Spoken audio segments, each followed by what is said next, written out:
Grant, it's an honor to have you on, buddy. Dude, I am so freaking glad to be here.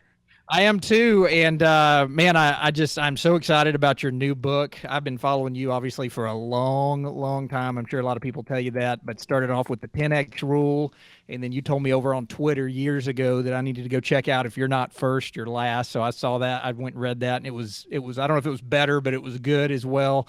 Just a little bit different. And your millionaire booklet, I want to get that because I haven't gotten a chance to see that yet, but I know it's got a lot of exciting reviews. But we're here to talk about your new book, Be Obsessed or Be Average. Yeah. There's a lot of average people walking around out there that they're everywhere, bro. Like, they're everywhere. Okay, I mean, there's more average people there than there are Republicans and Democrats combined. That's true.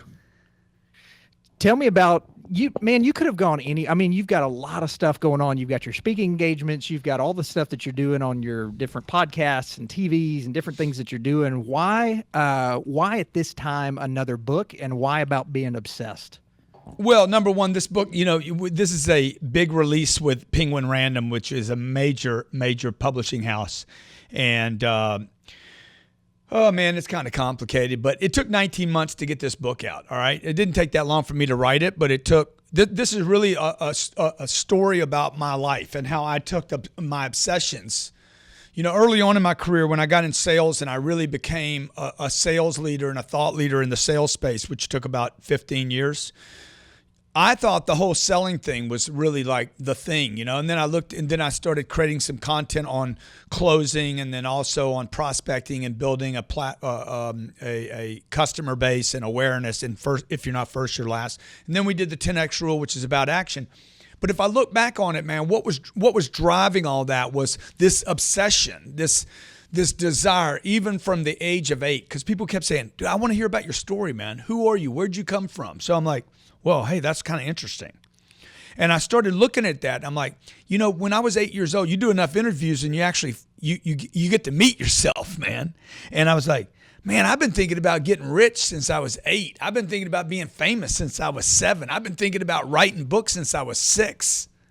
And I said, what? I wonder what happened to me. In all these interviews, I walk away, what happened to me, man? I was so screwed up at 15, 16 years old to 25. What happened? Well, today, and this has really been very cathartic, and it's almost healing for me, if you will, that I realized through these interviews that basically I had suppressed my obsession with being known, with wealth, with being happy, with prosperity, with abundance. I had been suppressing those ideas.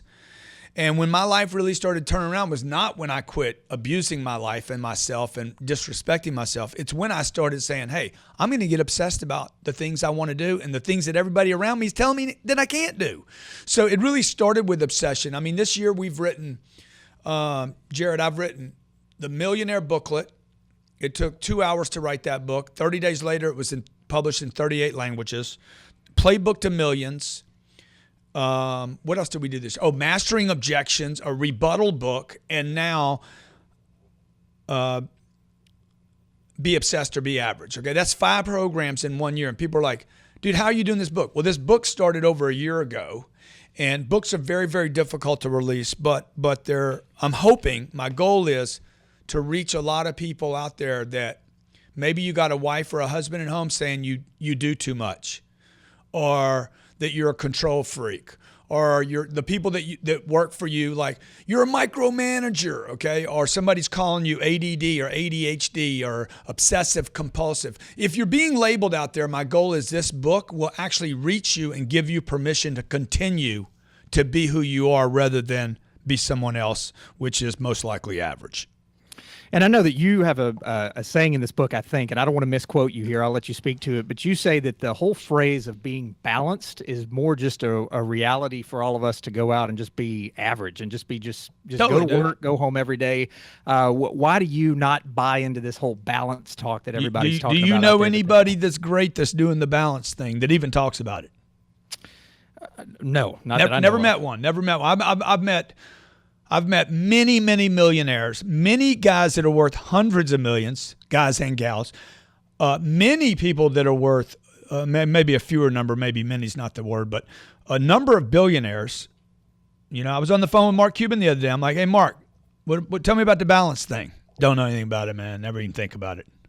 A buddy of mine sold a company for $21 billion. They do what? I've spent hundreds of hours with this guy. He's never mentioned the word balance.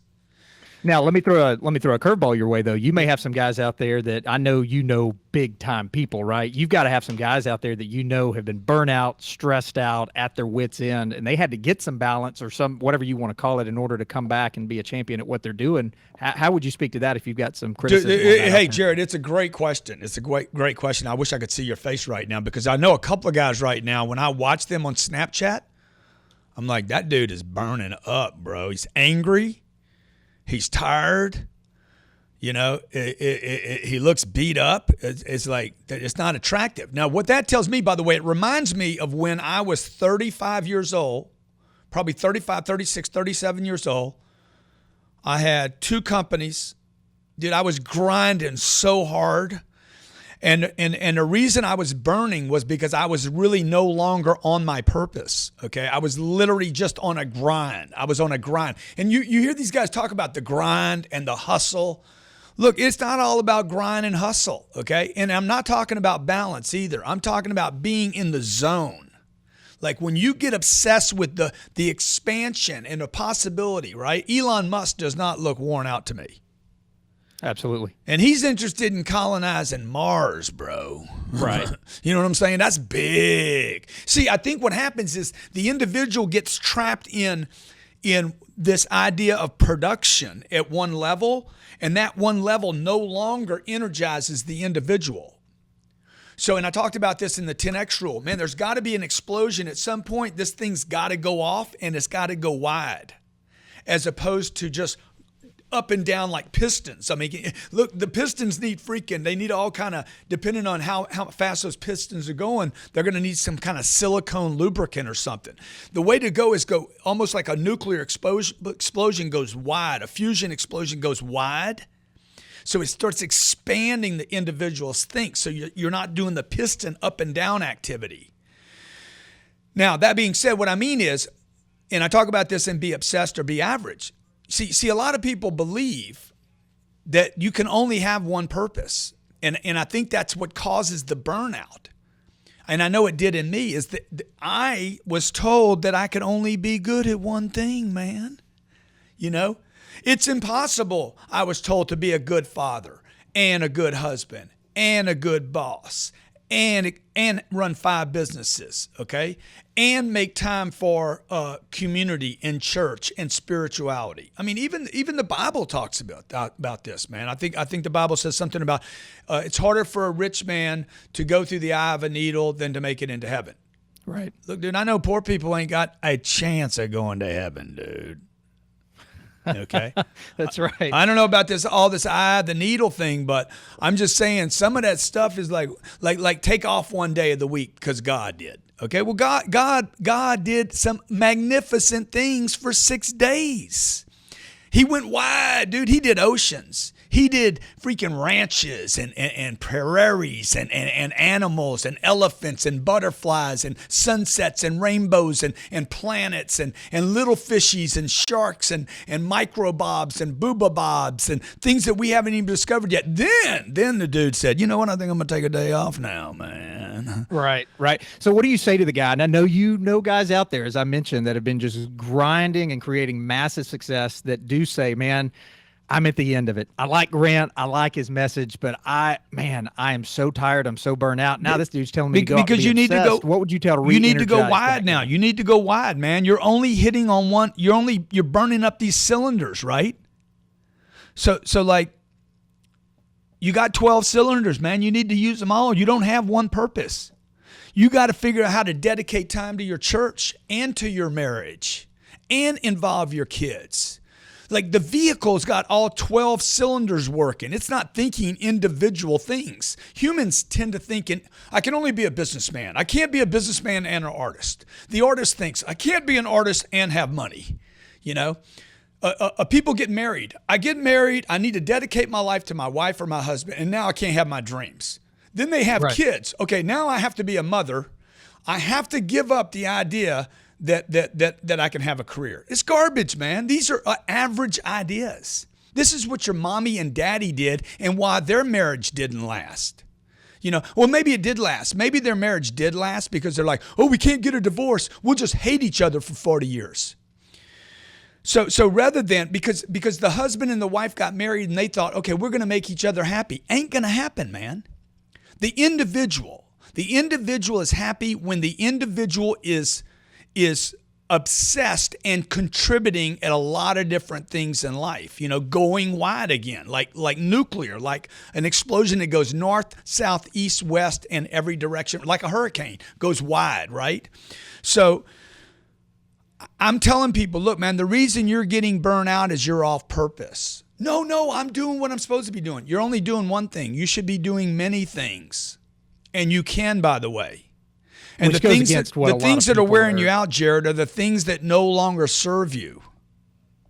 Yeah, and that goes completely against what I think our society has said about business is that you are getting worn out, you're getting burnout because you're doing too many things. Yeah. And you're actually saying take it the other way. Yeah, look at the teacher, for example. You'll find a lot of teachers that are worn out, man. I'm like, well, what'd you do today? Well, I worked 6 hours with a bunch of 16-year-old kids. Well, I mean, that's not really that hard of work, is it? Unless you've done it for years now and you realize, hey, I'm not making a difference. Right. Or the policeman, the policeman that's like, man, people just hate my guts for being a policeman, man. Or the politician. Look at all these politicians, how worn out they look. Why? Why does a guy become president of the United States? Is it because he's killing people in other countries? He's having to make the order. Is it that stressful? Or is it he gets in there and realizes, dude, I'm not even making a difference? I'm going to tell you something. It ages me when I don't feel like I'm making a difference. Right. Absolutely. You talk about showing up a lot as well and how you've got to show up. You wake up in the morning, that's a show up. You get on a plane to go somewhere, that's a show up. I don't think average people that aren't going wide are really showing up. And that goes back to your whole purpose point. They're not showing up. Well, dude, you could be showing up at work. You could be showing up in one place. I know people that show up and then don't show up. I mean, there's so many gradients of showing up. See, I could show up for this interview and I could half-ass it and do it, right? Right. Or I could show up and then show up again and then show up again and show up again. Like how do you keep showing up like it's the first time you're showing up and like it's game time, baby. Like I'm all in all the time. This is the only thing I'm interested in doing right now. And as soon as this is over, I got to go show up and do that again for the next thing. And the book is really about how do you find this obsession that's got all this juice and energy. It's got freaking nuclear fusion type energy in it, like an unbelievable amount of power if people would just tap into the things that you actually don't even want to be, that you've been told not to be. Right. What would you say, and this is going to be a weird question, but I really do want to know the answer. What would you say is the biggest key to being obsessed? What would I say? What would you say is the biggest key to being obsessed? Dude, you got to go in and you got to go be the things everybody told you not to be. For example, I want to be rich, man. Who says that, bro? Has anybody in the last 30 days in the month of September said, hey, Jarrod, you know what? I want to get rich. I mean, stupid, freaking, ridiculous rich. No. Has anybody told you in the last 30 days, hey, Jarrod, I want to be famous? Not a chance. Now, is there any chance? Hey, how about this? Hey, Jarrod, man, I want the hottest chick. I want to be married to the hottest chick in the freaking country. Not the people I'm hanging around. Okay, good. Now, is there any chance that one of your friends, okay, wants to be rich, wants to be famous, and wants to have the hottest chick? Is there a chance that you know somebody that would actually want one of those three things? I think somebody would want one of those things.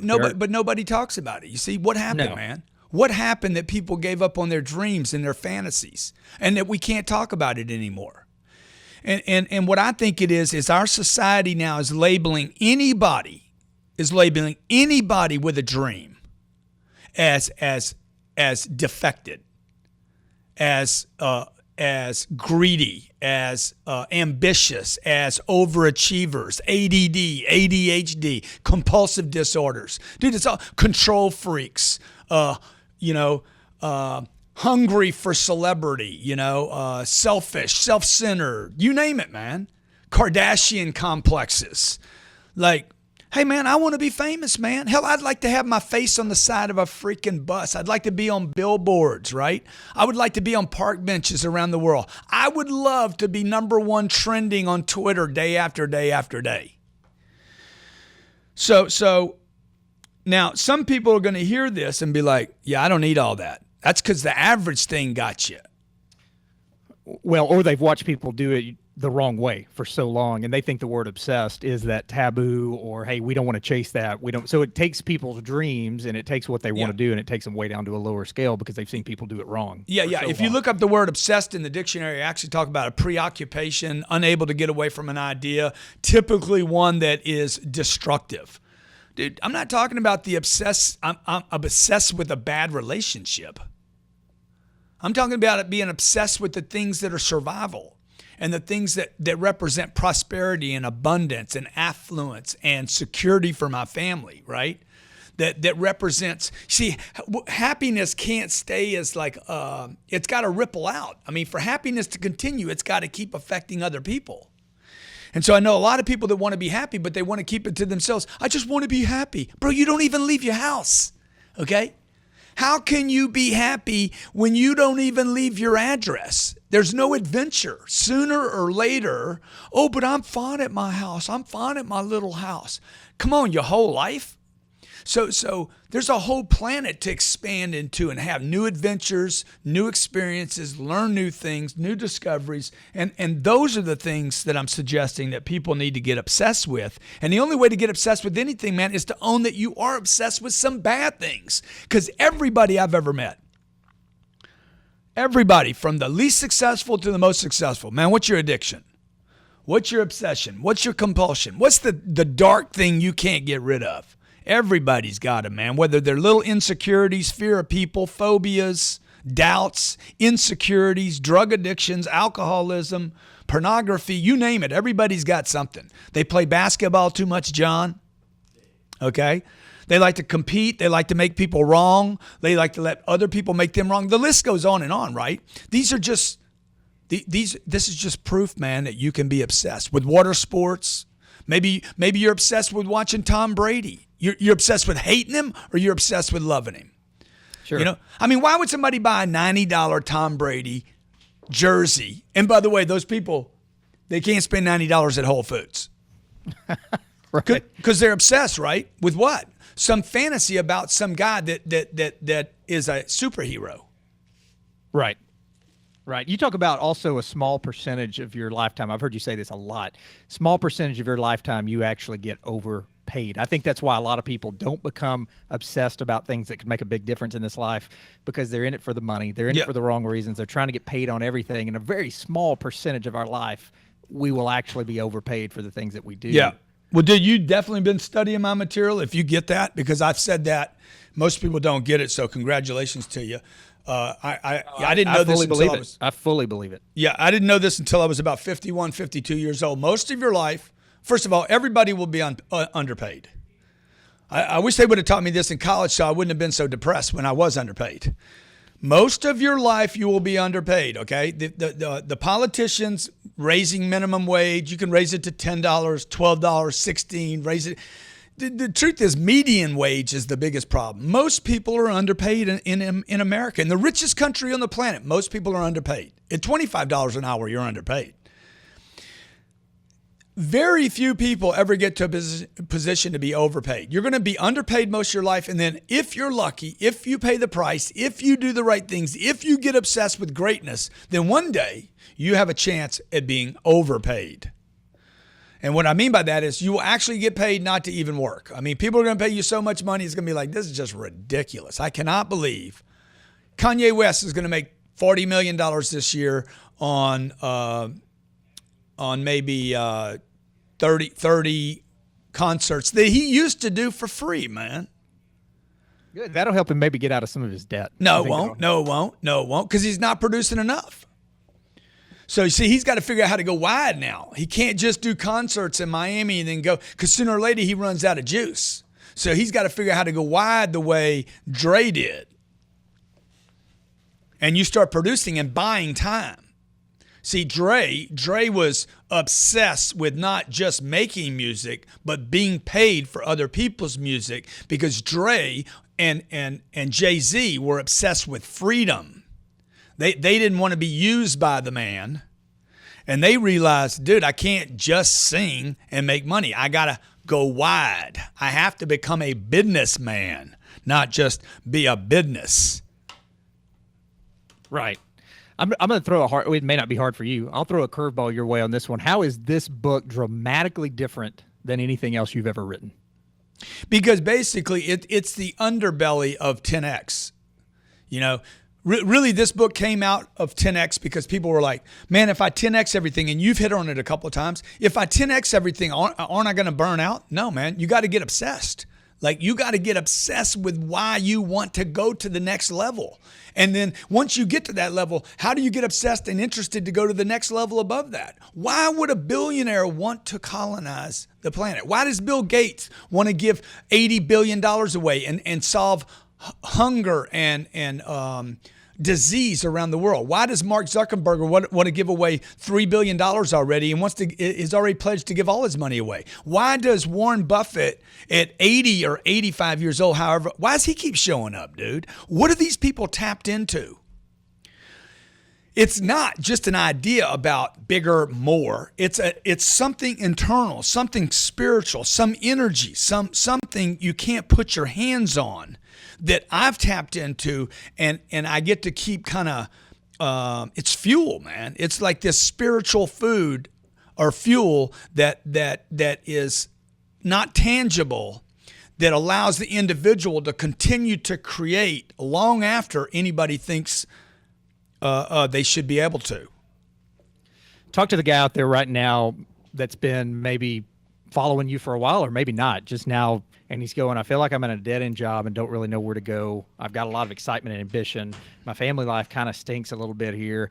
I would love to have the energy and the passion. I'd love to be obsessed and read the book and follow along with all of that. But, man, everything just seems like dead ends. You and I both know guys like that have turned around and made dramatic changes in their life. What's the biggest piece of advice you can give someone that just wakes up every day in a dead end to start on that path of figuring out what they're obsessed by? Number one is, I've been in that place at least, as you said that, I'm counting how many times this has happened to me. 12, 16, 18. I mean, probably 50 times in my life I've been at that place. One when I was a kid and I couldn't have money because I couldn't get a job. I'm 12. I'm 12 years old, man. I can't have money. I mean, you can't get money at 12. That's what they tell you anyway. Couldn't make a difference. I couldn't help my mom, so I felt stuck. All the way to the age of 42 when I had millions of dollars. I owned 3 companies, and freaking I was dissatisfied, man, with my relationships. I was dissatisfied with the work I was doing, that I was being paid a lot of money to do. I was dissatisfied. So the deal is this. Look, you can't measure the quality of your life with money or the size of your house or the boat you have. It's impossible. You know it inside, okay? You're either obsessed with what you're doing, which is where a person is happiest, as long as it's constructive, or you're average. And average isn't working for anybody. Everybody hates average. Average dinner, average theater, average, you name it, man. When the marriage becomes average, no matter how hot he or she is, no matter how much you love them on wedding day, if it's become average, you better find something that gets you obsessed with that partnership again, or it's going to die. Okay? Because if you graft anything, if I take a graph paper and graph anything that's average, I'm going to see average as a flat line. And all flat lines fall. My relationship with my kids, if it's average, it will fall. It will get worse. It will not get better. So that obsession is somebody rocketing towards something, right? So the way you do it is you just make a decision, man. It says it on the title of the book. You really don't even have to read the book if you can just get the first line. Be obsessed or be average. That's your only 2 choices. Make sense of nothing else. And I talked about this in the 10X rule. Average is a losing formula. Outside of this book, what is the favorite book you've ever written that's going to take people to action, take them to higher places where they want to be? Well, I mean, it really depends on what people are doing and what they need. I mean, I've written 19. But This is your personal favorite. If you just had one to recommend, it depends on what people are doing, man. Like this little millionaire booklet that I just wrote. It took me 2 hours to write this book. It's 20 pages long. It's one of my favorite books I've ever written. Sold 80,000 copies in 90 days. Okay, it's never been in a bookstore. It just got to Amazon. It's called The Millionaire Booklet. It's how many pages is this? 44 pages long. It's 7 steps to becoming a millionaire. In this book, I'm teaching people, look, millionaire is the new middle class. If you want to be in the middle class, you got to make $1 million. You got to bank $1 million. You're probably going to have to earn a salary of somewhere south of $1 million, but get in the neighborhood of at least $250,000. And then you got to bank $1 million and do that probably 5 times just to get in and stay in the middle class. So I love this book because it's simple. And you're doing some coaching sessions along with this, right? Is that just for the people who pre-order, or is that for everybody? When people get this book, this is when are you going to drop this podcast? This will go out in 1 week. All right. So when you do this, it'll go out next Monday. This is what's going to happen. Okay, when people get Be Obsessed or Be Average, where you get it from Amazon, Barnes & Noble, Books A Million, Book Depository. Where else can they get it? I don't know. Wherever you get the book from, if you send me a receipt, okay, of where you got the book from, I'm gonna allow you to come into a 13-week mastermind starting on the 13th or 14th, 13th, I think. It's gonna be 13 nights consecutive where I go over each chapter in the book. Ooh, getting me excited, Grant. Free. That's free. Okay. I'm going to do that for everybody. Now, here's the other thing I'm going to do for you. Okay. Right now, the book's like $18 over at Barnes. It's $18, $17 or something at Amazon. Send me a receipt after you receive the book. And after you get the book, after you read the book, send me a receipt of where you bought it from and that you wrote a review, whether it was good or bad. I'm going to give you the 13-night mastermind and send me a receipt of your review, good or bad, I don't care. And I'll give you a credit at my store for the full amount of the receipt. Awesome. Where are we sending that to? Send that to obsessed@grantcardone.com. Obsessed@grantcardone.com. That means virtually people don't even buy the book. Well, you bought it, but I'm going to give you a credit at my store against any of my digital products for whatever amount you spend at Amazon. Oh, that's awesome. Or Barnes or Books A Million or wherever. That's good. And I didn't mention Target. You can buy it at Target too, I think. Yeah, don't forget them. Somebody on my team here just asked if you're running for president in 2020. Dude, probably not, man. Probably not. You know. Awesome. Grant, they're going to use all my. Hey, they're going to use all. You know, dude. Politicians. Dude, they're obsessed with one thing.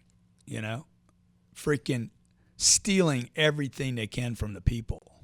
It's not what it used to be. Well, maybe it is on some levels. No, but it's terrible. I don't think people bro. run for the same It's getting so bad. It's awful. You know, I can't wait until the country rises up again and it gets obsessed and says, Republicans and Democrats, let's just go take them all down. Kill the elephant and the donkey. Grant, as we get ready to wrap up the podcast here, where can we steer more traffic your way so more people can get more of this from you? GrantCardone.com. I know it's your website out there. Yep. Where else can we go? Grant Cardone TV, man. TV. I do one live show every day of the week. Grant Cardone TV. I do also my YouTube channel's on fire. Snapchat, Facebook, Twitter, you name it. Wherever you are, you plug in the name Grant Cardone, and you're going to see me pop up all over the place. Are you snapping? I didn't know you were snapping. Dude, I am one of the leaders on Snapchat. Are you kidding? I respond to probably 300 or 400 snaps a day. Oh, man, I'm out of the loop then. I didn't know you were out there. I'll have to get on it. That's where everything's going, Instagram and Snapchat. Yeah. That's what most people say.